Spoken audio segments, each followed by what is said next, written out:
Diwrnod 6, Ardal Caernarfon. Taith, diwrnod 6.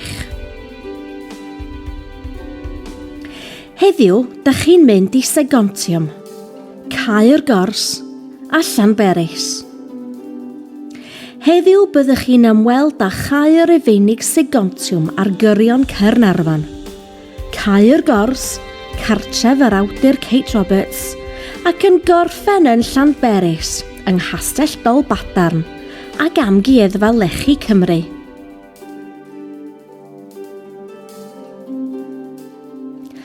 Caer Efeinig Segontiwm, O55, 2ON. Mae'r diwrnod yn cychwyn yng Nghaer Efeinig Segontiwm. Cymerwch amser I archwilio'r safle ac ymweld â'r arddangosfa am hanes Segontiwm. Mae yna hefyd stori o'r Mabinogi, breuddwyd Macsen wledig, sydd wedi'i lleoli yn yr ardal hon.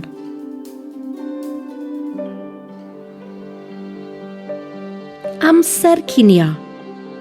Nesaf mae yna gyfle da I gael cinio yn nhref Caernarfon ei hun neu brynu picnic i'w fwynhau ar y bryniau ar ran nesaf y daith.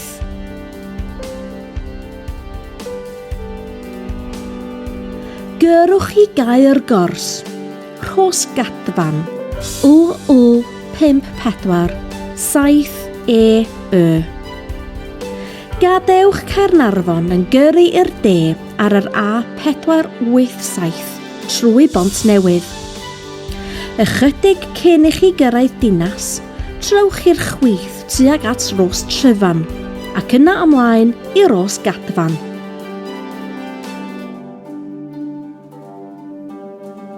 Caer Gors. Efallai y bydd angen I chi dalu am fynediad os nad ydych chi'n aelod o cadw. Archwiliwch y safle a'i hanes.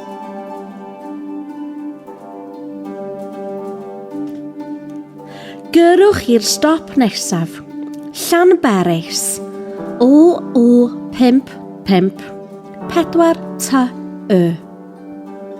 Y ffordd hawdd, os nad oes gennych fap neu satnaf, ydy mynd yn ôl I Gaernarfon ac yna I Llanberis ar yr A68. Y llwybr ychydig mwy diddorol yw I barhau I fyny'r ffordd, dros y bryniau tuag at Waun Fawr. Mae cilfannau ar y ffordd hon gyda golygfeydd da drosodd I Ynys Môn.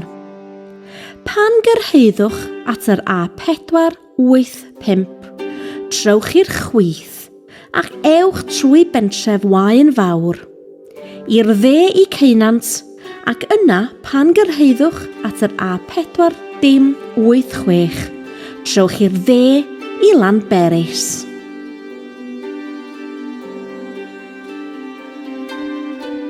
Castell Dolbadarn. Ar ôl I chi heibio Llanberis, trowch i'r chwith ar ôl gorsaf rheilffordd y llyn ar eich chwith, tuag at Barc Gwledig Padarn. Mae maes parcio ar eich chwith a llwybr I fyny i'r castell. Amgueddfa Lechi Cymru. Os oes gennych amser ar ôl ymweld â'r castell, cerddwch tuag at y Parc Gwledig ac ymweld ag Amgueddfa Lechi Cymru. Bydd hyn yn rhoi mewnwelediad dyfnach I chi o'r byd y gwneithwch chi ddysgu amdano yng Nghaer Gors. Mae caffi yn yr amgueddfa a rhai siopau bach yn yr ardal. Amser mynd adre a gwneud eich gwaith cartref. Ar ôl eich diwrnod, mae yna weithgaredd mwy agored I chi ei wneud. Mae'r gweithgaredd hwn yn gofyn I chi ddefnyddio'r hyn rydych wedi ei ddysgu yn ystod y dydd, a gallwch ofyn eich tiwtor dosbarth wirio'ch gwaith.